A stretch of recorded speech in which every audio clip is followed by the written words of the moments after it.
ஐயா தண்ணியை கொஞ்சம் குடிங்க ஐயா, கோவமாவது தனியா. எடுத்துட்டு போடா. இதை விட கொஞ்சம் விஷத்தை கலந்து கொடு, நான் குடிக்கிறேன். ஏன் இப்படி கோவப்படுறீங்க? அதை விட்டு தொலைங்க ஐயா. எப்படி விட முடியும்? எதை விட முடியும்? பஞ்சாயத்துல அசிங்கப்பட்டதெல்லாம் மறக்க முடியுமா? ஊர் ஜனங்கள்லாம் என் அசிங்கத்தை பார்த்து சிரிச்சாங்களே, அதை மறக்க முடியுமா? நான் கூட பிறந்தவன கூட பார்க்காம என்ன எப்படி கேவலப்படுத்தினா, அதையும் அவளையும் எப்படி நான் மறக்க முடியும்? அது உடுங்கய்யா. ஊர்க்காரன் பஞ்சாயத்துல கல்யாணம்னு சொல்லிட்டா அது நடந்துருமா? நாம தான் நடக்க விட்டுருவோமா? ஆமாடா, இந்த கல்யாணம் நடக்கவே கூடாது. அந்த நாய்ங்க நடு தெருவுல நிக்கணும், என் காலில் விழுந்து மன்னிப்பு கேட்கணும். அதை இந்த ஊர் ஜனங்க எல்லாரும் பார்க்கணும். ஆமாங்கய்யா, அன்னைக்கு எனக்கு வந்த கோவத்துக்கு நான் அவனை அடிச்சு கிழிச்சிருப்பேன். ஆமாமா, என்னத்தை கிழிச்ச?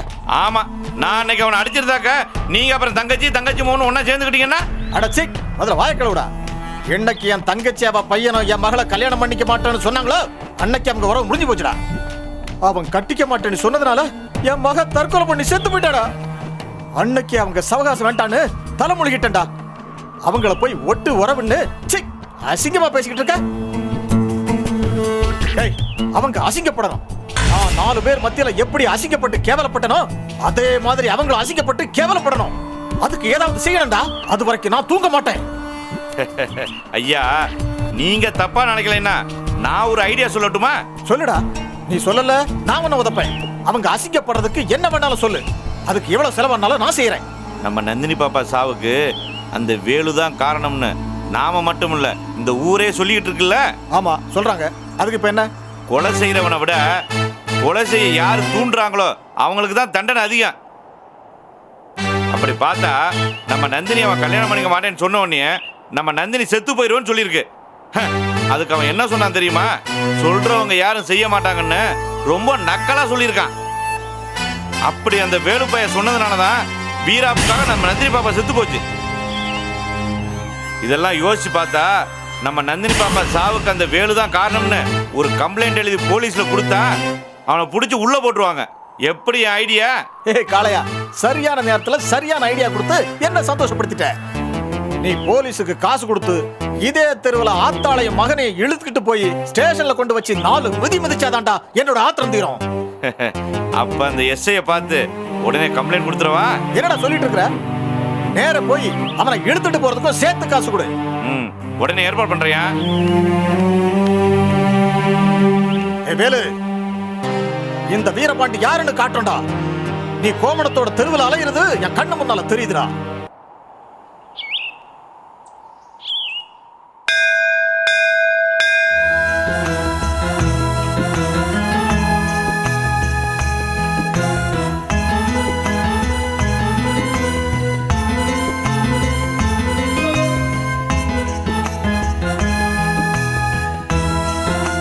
அம்மா,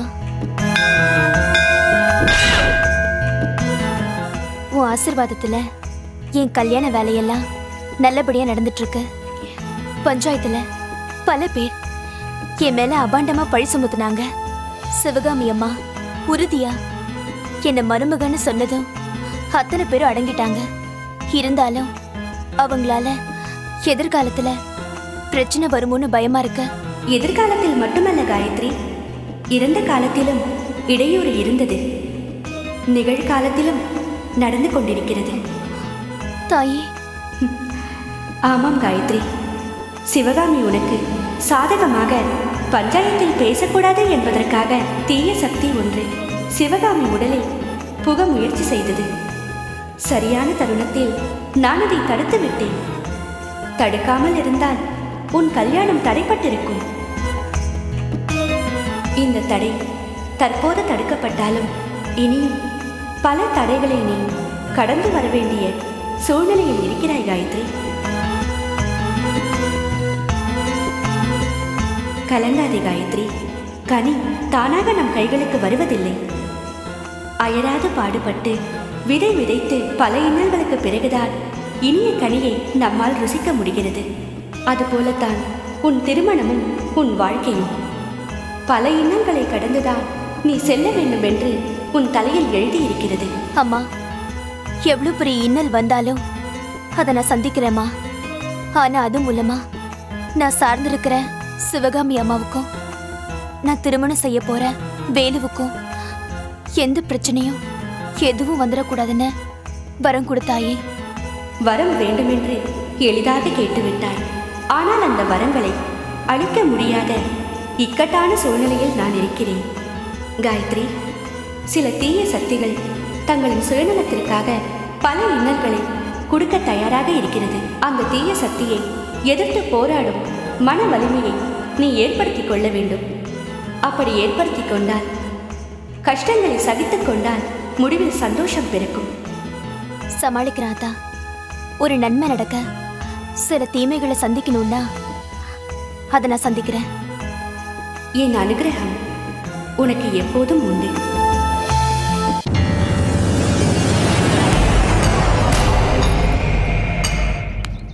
குறி கேட்கணுமா?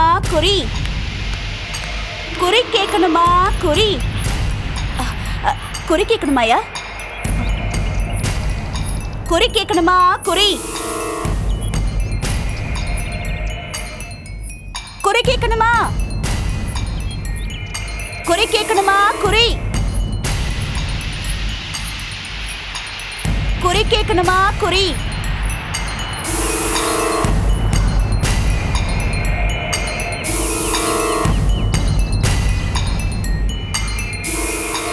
நான் தவத்தில் பார்த்த வீடு போலவே தெரிகிறதே.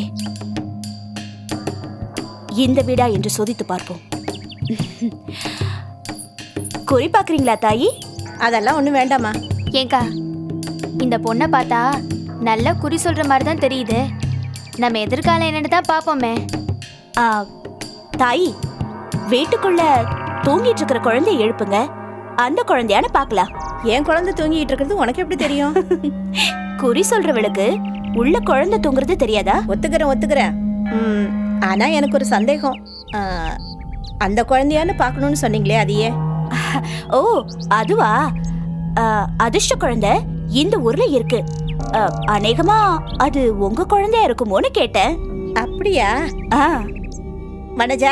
வனஜா, நான் தவத்தில் பார்த்த குழந்தை இது இல்லை. வாமா. தாயே, இன்னும் 6 மாசத்துல இந்த குழந்தையோட அதிர்ஷ்டத்தால நீங்க பெரிய பணக்காரங்களா ஆக போறீங்க. அப்படியா? ரொம்ப சந்தோஷமா இருக்கு.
கம்ப்ளைண்ட் கொடுத்துட்டு வர சொன்னா எஸ்ஐ கையோட கூட்டிட்டு வந்திருக்கேன். சாபாஷ்டா.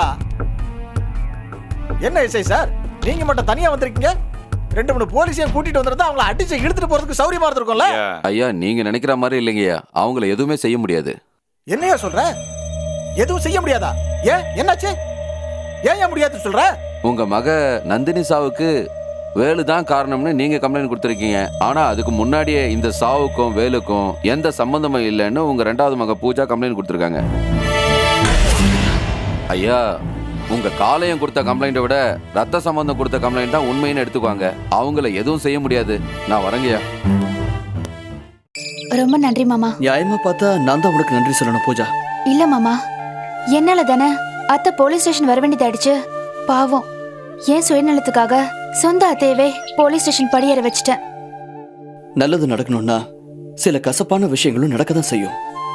பூஜா, நல்ல சந்தர்ப்பமா பார்த்து அம்மா கிட்ட நடந்ததையெல்லாம் சொல்றேன். நீ அதையும் நினைச்சு வருத்தப்படாம இரு. நந்தினி என்ன தப்பு பண்ணாலும் அம்மா அவளை ஒரு குழந்தை மாதிரி தான் பார்த்தாங்க. ஆனா நீ அப்படி இல்லை, படிச்ச பொண்ணு. நீ எது செஞ்சாலும் அதுல ஒரு அர்த்தம் இருக்குன்னு அம்மாவுக்கு நல்லாவே தெரியும். நந்தினி இறந்த துக்கத்துக்கு வந்தப்போ உங்க அப்பா எங்க அம்மாவை ரொம்பவே அவமானப்படுத்திட்டாரு. ஆனா நீ துக்கம்னு கூட பார்க்காம எங்க அம்மா கிட்ட உங்க அப்பா சார்பா மன்னிப்பு கேட்ட. அதை நினைச்சு எங்க அம்மா ரொம்ப சந்தோஷப்பட்டாங்க. எப்படியோ உங்களுக்கும் எனக்கும் போட இருந்த கல்யாணம் முடிச்சு அவந்து போச்சு. இப்ப நான் ரொம்ப சந்தோஷமா இருக்கேன். நீ சந்தோஷமா இருக்க, ஆனா உங்க அப்பா என் மேல டென்ஷனா இருக்காரு. நீங்க மிரட்டலன்னு அப்பாவுக்கு சாதகமா சொன்ன பிறகு உங்க மேல அவருக்கு எப்படி கோவம் வரும்? அப்படி சொன்னதுனாலதான் போலீஸ் அவங்கள ரிலீஸ் பண்ணாங்க. நியாயமா பார்த்தா எங்க அப்பாவுக்கு நீங்க நன்மைதான் பண்ணிருக்கீங்க. நல்லா பேச கத்துக்கிட்ட. அம்மா காலேஜுக்கு எப்ப போற? 10 நாள் தங்கிட்டு போன்னு அப்பா சொன்னாரு. அப்போ 10 நாள் நீங்க தங்க போற? ஆமா, ஆனா அப்பா சொன்னதுக்காக இல்ல, அவருக்கு ஏற்பட்டிருக்கிற டென்ஷனை பார்த்து ரசிக்கிறதுக்காக. சரி, நான் கிளம்புறேன் மாமா. சரி, நல்ல பொண்ணுதான், ஆனா வாய் தான் கொஞ்சம் நீளம்.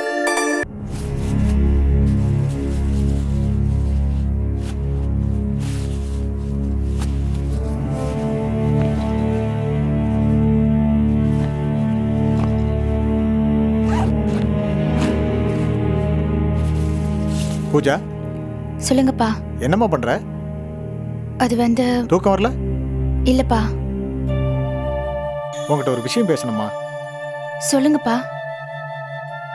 பெத்த பிள்ளைங்க தோளுக்கு மேல வளர்ந்துட்டா தோழன்னு சொல்லுவாங்க. நீ சின்ன பிள்ளை கிடையாது, அலசி ஆராய்ஞ்சு ஆலோசனை பண்ணி பார்க்குற வயசு. ஒரு அப்பா தன் பொண்ணுகிட்ட சொல்லக்கூடாத அந்தரங்க விஷயத்த இப்ப சொல்ல வேண்டிய நிர்பந்தம் வந்திருக்குமா? உங்க அம்மா புண்ணியவதி பூவோடையும் பொட்டோடையும் போய் சேர்ந்துட்டா. கண்ணுக்குள்ளேயே வளர்த்த என் அன்பு மக அல்ப ஆயுசுல என்னை தவிக்க விட்டுட்டு போயிட்டா. விருந்தாளிங்கெல்லாம் வந்து வேடிக்கை பார்த்துட்டு போயிட்டாங்க. கடைசியிலனா இந்த வீடு தனிமை தனிமை மாதிரி ஒரு கொடுமை இந்த உலகத்துல எதுவுமே இல்லம்மா. அதான் ஒரு துணையை தேடிக்கிட்டேன். அது தப்பாம்மா? பொய் சொல்லாதீங்கப்பா. உங்களை குறுக்கு விசாரணை பண்ண நான் விரும்பல. அப்படி பண்ணா நீங்க என் முன்னாடி தலை குனிய வேண்டி வரும். நான் ஏன் தலை குனியணும்? தாராளமா கேளு, பதில் சொல்றேன். தனிமைக்காக துணை தேடிக்கிட்டேன்னு சொன்னீங்கல்ல, ஆனா அந்த துணை அம்மா உயிரோட இருக்கிறப்பவே இருந்துச்சுல. அது மட்டும் இல்ல, இந்த அம்மாவுக்காக எங்க அம்மாவே சாகடிச்சிட்டீங்களோன்னு எனக்கு உங்க மேல சந்தேகமா இருக்கு. உன் கற்பனை நல்லா இருக்குமா? ஆனா உங்க அப்பா உங்க அம்மாவை கொல்ற அளவுக்கு கல்லஞ்சக்காரன் இல்லம்மா. சுயநலவாதின்னு ஒத்துக்கிறீங்களா? கல்யாண வயசுல ஒரு பொண்ணு இருக்கும்போது கொஞ்சம் கூட பொறுப்பு இல்லாம நடந்துக்கிறீங்களே. வெளியே வாங்கப்பா, அந்த வீட்டை விட்டு வெளியே வாங்க. முடியாதும்மா, நீ சொல்றத நான் கேட்க முடியாது. நான் சொல்றத நீ கேளு. புதுசா அம்மாங்கிற உறவு உனக்கு கிடைச்சிருக்கு. அவங்கள உதாசனப்படுத்தாத, அனுசரிச்சு போறதுதான் உனக்கு நல்லது. நிச்சயமா என்னால முடியாதுப்பா. நான் ஊருக்கு கிளம்பினாலும் முடிவு பண்ணிட்டேன். இந்த வீட்டுல தலை குனிஞ்சு வாழறதை விட தனியா தலை நிமிர்ந்து வாழலான்னு முடிவு பண்ணிட்டேன். உனக்கு இவ்வளவு திமிர் இருந்தா உன்னை பெத்தவன் எனக்கு எவ்வளவு திமிர் இருக்கும்? போ போ.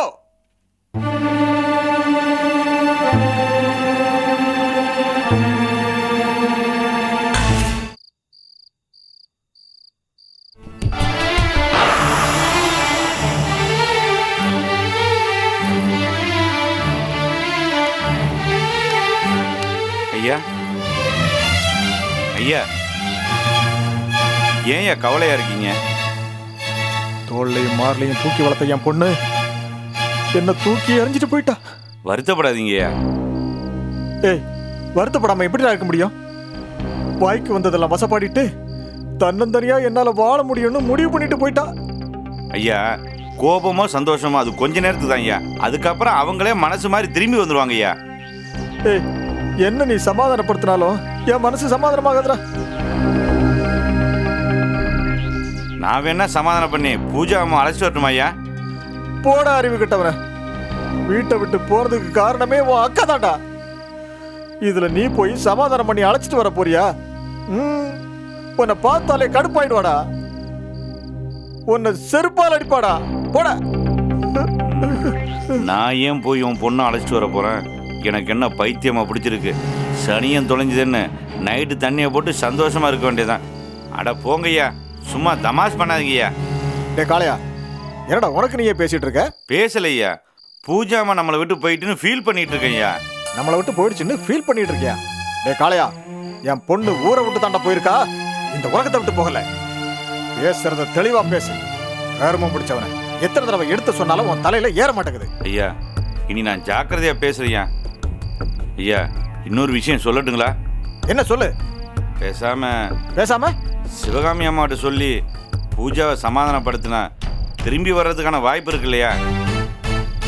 சிவகாமிட்ட போய் நான் ஊர்ல ஒரு பொம்பளை வச்சிருக்கேன், பல காலமா எனக்கு அவளுக்கு தொடர்பு இருக்கு, அந்த தொடர்பு எப்படியோ நான் பெத்த பொண்ணு பூஜாவுக்கு தெரிஞ்சு போச்சே. வயசுக்கு வந்த பொண்ணை வீட்டுல வச்சுக்கிட்டு பப்பாட்டிய வச்சுக்கிட்டு இருந்தது தப்புதான். நீ எப்படியாவது போய் அப்பா மனசு மாறிட்டாரு, அவரு தெரிஞ்சிட்டாரு, யோக்கிய சிகாமணியா மாறிட்டாரு, அதனால நீ மனசை மாத்திக்கிட்டு அப்பா கூட இருக்கணுமான்னு கூட பிறந்த தங்கச்சியை வச்சு சொல்லணும்னு ஆசைப்படுறியா? காளையா, காலையில இருந்து நான் பச்சை தண்ணி கூட பல்லுல படாம இடிஞ்சு போய் உட்கார்ந்துட்டு இருக்கேன். எனக்கு நீ ஐடியா கொடுக்குறியா? ஏய், நீ கிளம்புடா. நான் கிளம்புறேன். அதுக்கு முன்னாடி சாப்பிட்றதா வாங்கிட்டு வருதுங்களா ஐயா? ஒரு பாட்டில் விஷம் வாங்கிட்டு வா, குடிச்சிட்டு சாகுறேன். தாராளமாக வாங்கிட்டு வர்றேன். உன் மூத்த பொண்ணு கேட்காமலே விஷத்தை வாங்கி வாயில் ஊற்றி கொன்னவனா? நீ கேட்டு நான் வாங்கிட்டு வராமலா இருப்பேன்? உன் சின்ன பொண்ணை கொலை பண்ணலான்னு பார்த்தேன், தப்பிச்சிட்டா. என்ன பண்ணுறது? ஏ காளையா. ஐயா. ஏய், என்னடாச்சு உனக்கு? நின்னுகிட்டே கனவு காண்றியா இல்ல நெசமாவே விஷம் வாங்கிட்டு வர சொன்னதா நினைச்சிட்டியா? நீ நினைச்சாலும் நினைச்சிருப்ப. முதல்ல இங்க இருந்து கிளம்பு, நான் கொஞ்சம் நிம்மதியா இருக்கணும். டேய், என்ன தனிமையா இருக்க விடுறா. ஏய், இந்தா இத வச்சு ஏதாவது வாங்கி குடிச்சிட்டு கூப்பிடப்பட தூங்கு. நாளைக்கு பார்க்கலாம் போ. சரி, நான் வரேன் ஐயா. சாராயத்துக்கு காசு கொடுத்தா போதும், கோயில் மாடு மாதிரி தலையாட்டுறான்.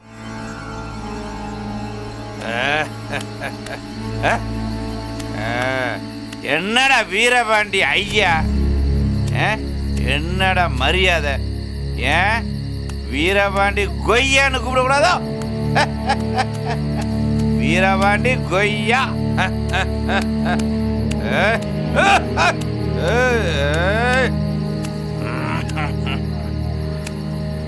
வீரபாண்டி, வீரபாண்டி என்ன பக்கத்துல இருக்காம ஒரு தடவை இல்லடா 100 தடவை சொல்லுவேன்.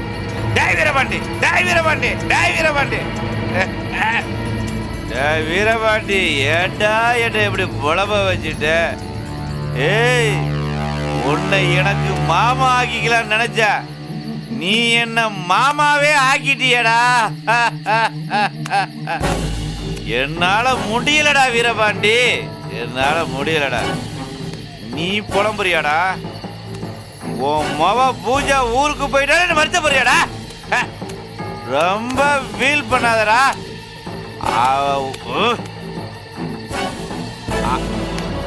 அவ ஊருக்கு போனது நல்லதுன்னு நினைச்சுக்கடா. அவ இந்த ஊரை விட்டு போகலைன்னா உன் மகன் நந்தினி கைதாண்டா அவளுக்கு. இவளைய அவ போன இடத்துக்கே அனுப்பிச்சிருப்பாண்டா வீரபாண்டி. நல்ல வேலை பூஜா பொழைச்சுக்கிட்டாடா வீரபாண்டி. அவ உயிர் போறதுக்குள்ள அவ ஊரை விட்டு போயிட்டாடா. ஒரு உயிரை தப்பிச்சதுடா.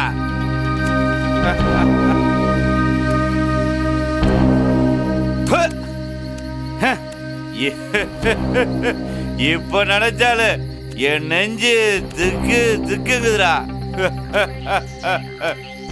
விஷத்தை கொடுத்து நந்தினிய கொல்ல போது அவ உசுறு கொஞ்சம் கொஞ்சமா போற அந்த காட்சி இன்னும் என் கண்ணிலேயே நிக்குதுடா வீரபாண்டி.